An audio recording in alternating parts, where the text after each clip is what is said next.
Jésus.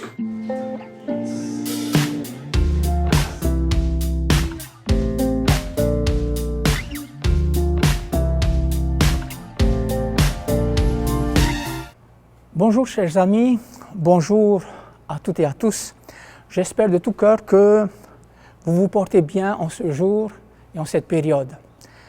Encore une fois, c'est une grâce de pouvoir ensemble, à travers cette vidéo, se voir et surtout se tenir dans la présence de Dieu et dans sa parole.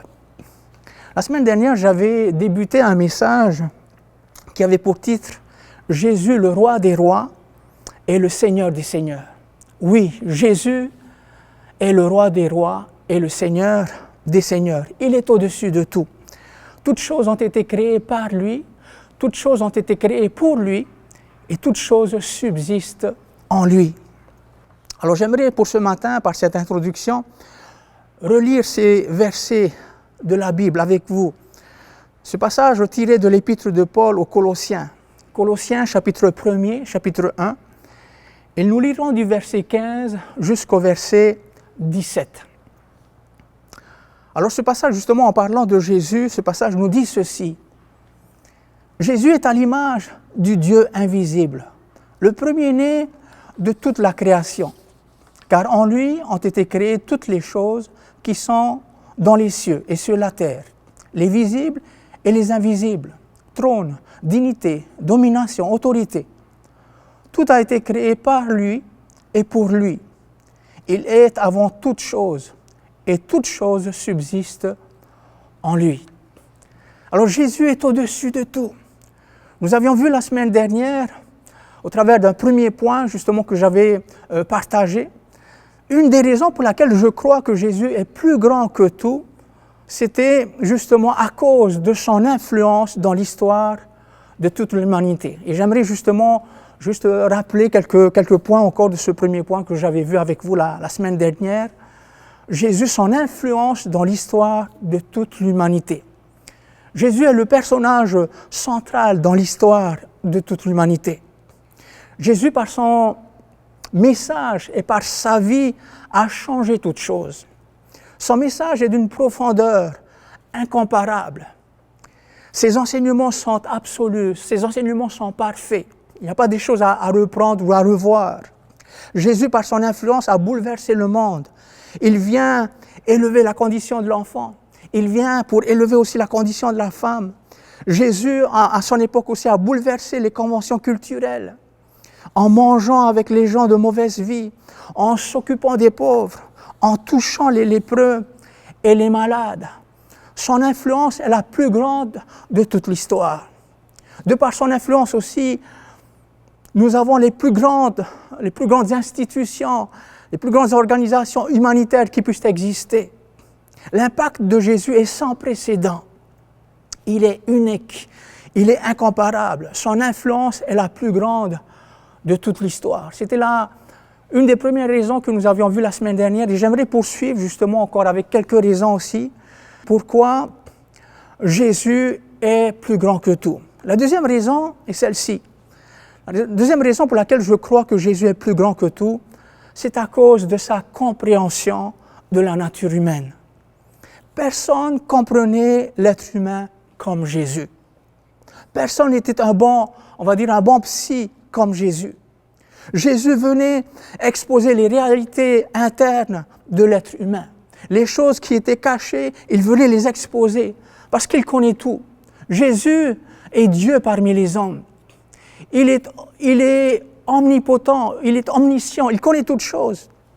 Et j'aimerais justement lire un passage qui a été exprimé aussi justement par Jésus dans Matthieu chapitre 15 et le verset 19, qui dit ceci, et c'est Jésus qui parle, il dit « Car c'est du cœur que viennent les mauvaises pensées, les meurtres, les adultères, les impudicités, les vols, les faux témoignages, les calomnies. » Jésus était en train de mettre en lumière quelque chose que personne n'a mis en lumière avant lui. Jésus dit, nos problèmes, les choses mal qu'on fait, les choses vaines qu'on fait, ils ne viennent pas de l'extérieur, mais ils viennent de l'intérieur, ils viennent du cœur. Jésus est venu exposer le problème du péché. Vous savez, aujourd'hui, dans notre société, on va dire postmoderne, on veut supprimer de notre vocabulaire le mot péché. Beaucoup de gens croient que le mot péché a été inventé par la religion pour contrôler les gens. Ça n'a rien à voir avec cela. Le mot péché veut dire ceci, transgresser la loi, rater le but, rater la cible. Voilà le sens du mot péché. Et vous savez, lorsqu'on regarde autour de nous, si on regarde les nouvelles, on est forcé d'admettre une chose, c'est que le mal existe. La méchanceté existe, la violence existe, les viols, les tortures, les guerres, toutes ces choses existent. Le péché existe véritablement. Le péché est une réalité, le péché est une maladie dont on est tous atteints. Et ça, c'est une mauvaise nouvelle. Mais par contre, il y a une bonne nouvelle. La bonne nouvelle, c'est que Jésus est venu régler le problème du péché qui était en nous. Et j'aimerais justement citer aussi ce passage de l'apôtre Jean, dans son épître, Jean chapitre 3, verset 16, qui dit « Car Dieu a tant aimé le monde, qu'il a donné son Fils unique, afin que quiconque croit en lui ne périsse point, mais qu'il ait la vie éternelle. » Et ça, c'est une bonne nouvelle. Jésus connaissait la nature humaine comme personne. Jésus s'approchait de quelqu'un, puis il venait exposer ce qui était caché dans son cœur. Jésus avait une grande connaissance et une grande compréhension de la nature humaine comme personne n'avait avant lui. Ça, c'est la deuxième, justement, raison pour laquelle je crois que Jésus est plus grand que tout. C'est sa connaissance de la nature humaine. La troisième raison pour laquelle je crois que Jésus est plus grand que tout, c'est son autorité à pardonner les péchés. Il est le seul qui a ce pouvoir. Je crois qu'une de nos plus grandes et plus profondes aspirations, c'est d'être pardonné. Il y en a qui en sont conscients, il y en a qui n'en sont pas, il y en a qui le reconnaissent et il y en a qui ne le reconnaissent pas. Mais un des besoins des plus profonds que l'être humain a, c'est celui d'être pardonné. Et Jésus est le seul qui peut nous offrir l'assurance du pardon de nos péchés. Chers bien-aimés, écoutons bien ceci. Malgré toutes les bonnes choses que nous pourrions accomplir, soit pour être pardonnés ou soit pour être justifiés, nous devons admettre ceci, c'est que nous ne sommes pas à la hauteur. La Bible nous dit ceci dans le prophète Ésaïe au chapitre 64, verset 6. Il nous est dit ceci, « Nous sommes tous comme des impurs, et toute notre justice est comme un vêtement souillé. » L'apôtre Paul aussi déclare ceci dans son épître aux Éphésiens, Éphésiens chapitre 2, versets 8 et 9. « Car c'est par la grâce que vous êtes sauvés, par le moyen de la foi. Et cela ne vient pas de vous, c'est le don de Dieu. Ce n'est point par les œuvres afin que personne ne se glorifie. » Alors nous comprenons bien que dans toute l'histoire, nous ne pouvons pas nous sauver nous-mêmes. Nous avons besoin de dépendre de celui qui a cette capacité, ce pouvoir de nous pardonner, à savoir la personne de Jésus-Christ. Jésus vient, Jésus est venu, Dieu est devenu un homme. Jésus, c'est Emmanuel, qui signifie Dieu avec nous, Dieu parmi nous. Dieu s'est fait homme en la personne de Jésus-Christ.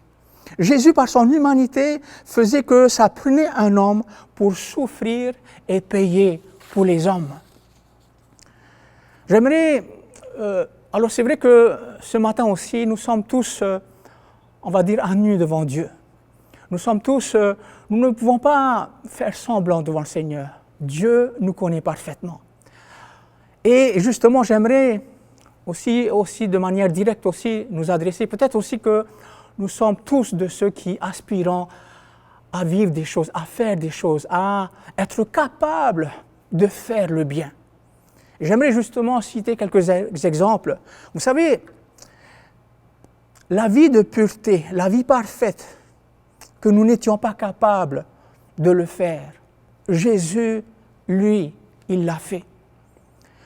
Vous savez aussi, la vie, cette vie sans briser les gens autour de nous, sans dire des choses méchantes à des gens qui t'aiment, ces choses que nous n'étions pas capables de le faire, Jésus, lui, il l'a fait. Vous savez aussi, cette vie, une vie sans dépendance, sans abus de substances, sans abus d'alcool, sans abus de rien, sans dépendance de quoi que ce soit, toutes ces choses que nous n'étions pas capables de le faire, Jésus, lui, il l'a fait. Vous savez, cette vie aussi sans haine, sans méchanceté, sans violence, toutes ces choses que nous n'étions pas capables de le faire, Jésus, lui, il l'a fait. Vous savez, toute cette vie sans mauvaise pensée, sans arrière-pensée, sans méchanceté, cette vie que nous n'étions pas capables de le faire, Jésus, lui, il l'a fait. Lui, il a été capable. Et parce qu'il l'a fait à notre place, il est celui qui a le pouvoir de nous accorder le pardon de nos péchés. Il a marché comme un parfait homme. J'aimerais lire aussi une citation aussi de Jésus qui se trouve dans l'Évangile selon Marc au chapitre 2 et le verset 10 qui dit ceci. C'est Jésus qui parle, il dit « Or, afin que vous sachiez, il faut que le monde sache. Afin que vous sachiez que le Fils de l'homme, ici le Fils de l'homme, c'est un des noms de Jésus, c'est un titre messianique. Or, afin que vous sachiez que le Fils de l'homme a sur la terre le pouvoir de pardonner les péchés. Jésus est le seul. Jésus est le seul nom qui t'était donné parmi les hommes par lequel nous devions être sauvés. Jésus est le seul qui a la capacité de pardonner nos péchés. C'est une grâce de Dieu. C'est une grâce de Dieu, c'est un don de Dieu. Dieu nous a donné, car Dieu a tant aimé le monde qu'il nous a donné son Fils unique. Son plus cher, le plus cher cadeau qu'il ait pu nous donner, c'est son Fils. C'est une grâce de Dieu. Et aussi, c'est une grâce d'être pardonné de nos péchés. Le mot grâce signifie faveur imméritée. Voilà le sens du mot grâce. Une faveur qu'on ne mérite pas, imméritée. Mais Dieu nous l'a pourtant donnée. Alors c'est une grâce d'être pardonné de nos péchés. C'est une grâce d'être sauvé et d'avoir part à la vie éternelle. Et pour tout cela, justement, grâce au Seigneur Jésus. Ce n'est pas grâce à ta religion, ce n'est pas grâce à ma religion, ce n'est pas grâce à une dénomination quelconque, mais c'est grâce au Fils de Dieu, grâce à l'accomplissement de son sacrifice et de son amour pour nous.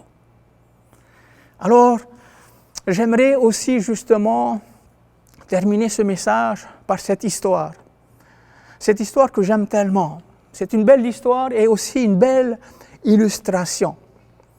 Ça raconte l'histoire d'un chef de village, si vous voulez, un chef de tribu. Vous savez, dans les temps passés, les chefs démontraient souvent leur pouvoir et leur sagesse par leur force et leur capacité à bien diriger, à bien gérer, à bien gouverner leur village ou leur peuple.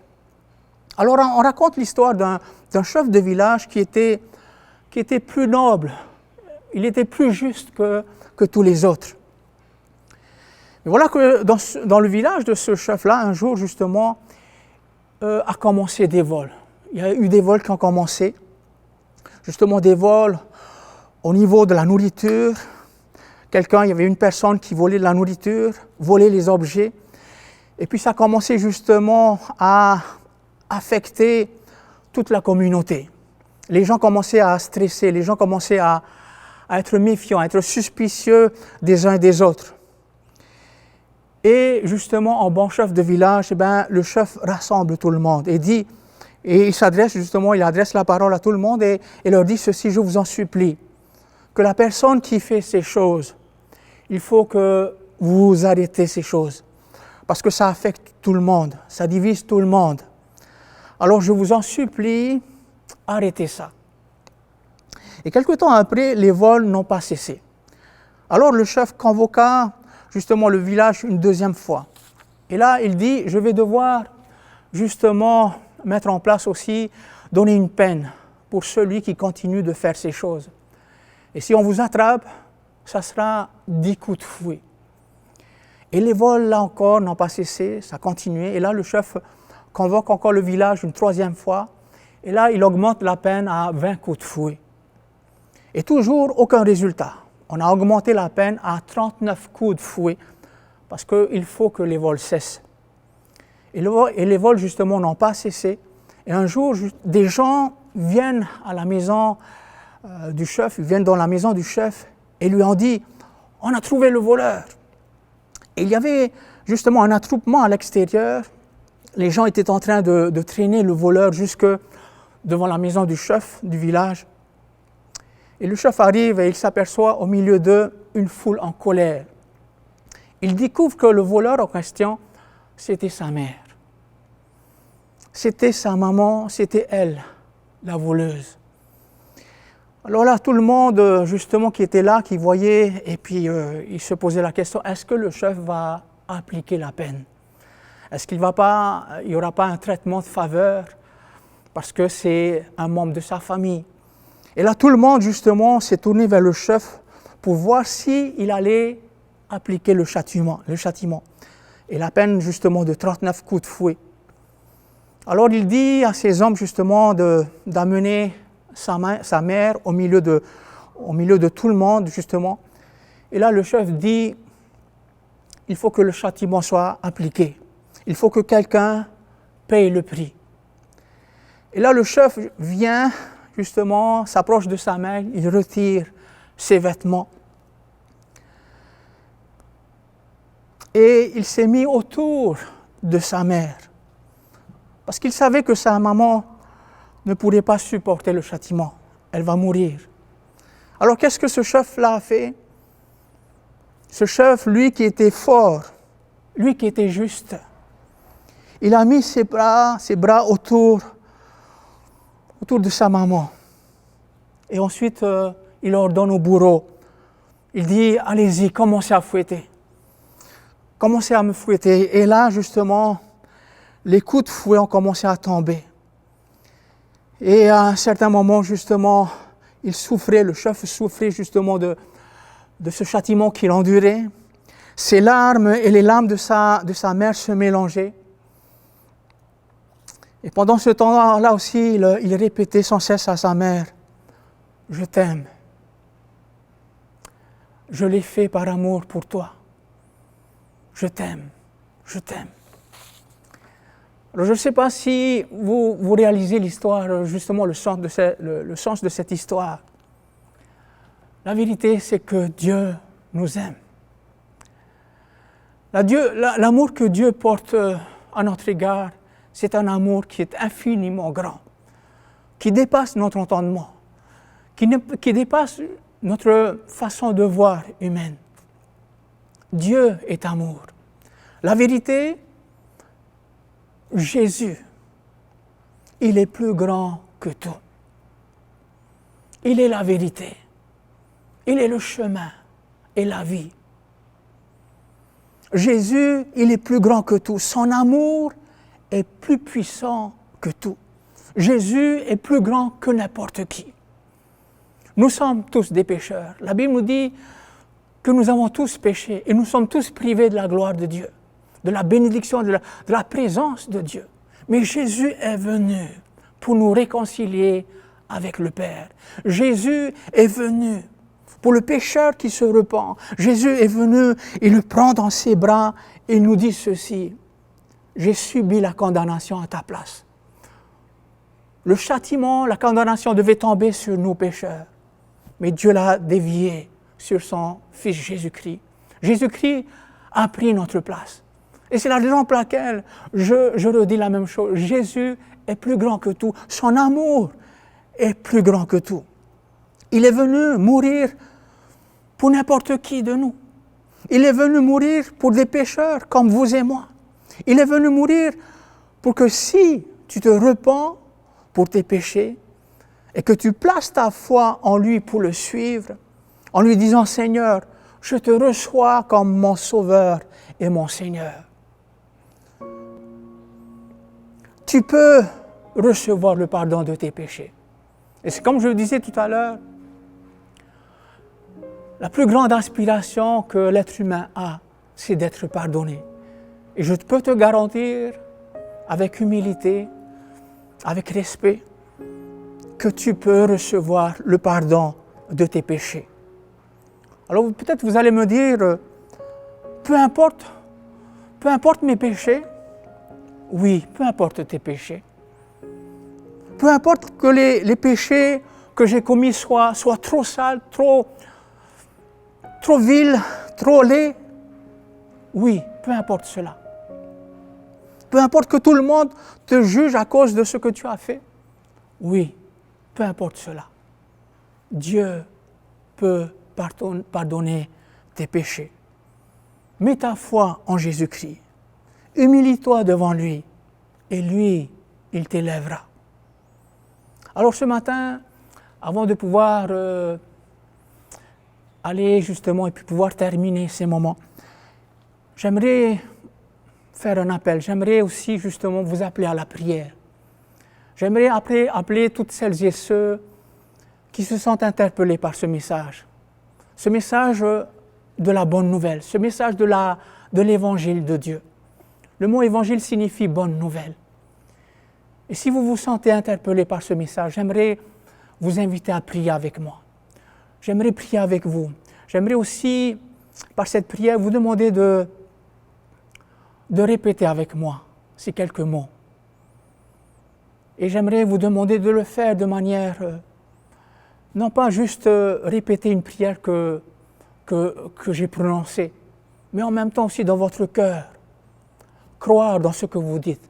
Je suis là aussi un peu pour vous aider à vous approcher de Dieu. Et ensemble, on va s'approcher de Dieu. Alors, pour toutes celles et ceux qui aimeraient que nous puissions prier ensemble, je vous invite à courber vos yeux, à courber vos cœurs, à fermer vos yeux et aussi à répéter cette prière avec moi, de tout votre cœur. Seigneur Jésus, merci parce que tu es au-dessus de tout.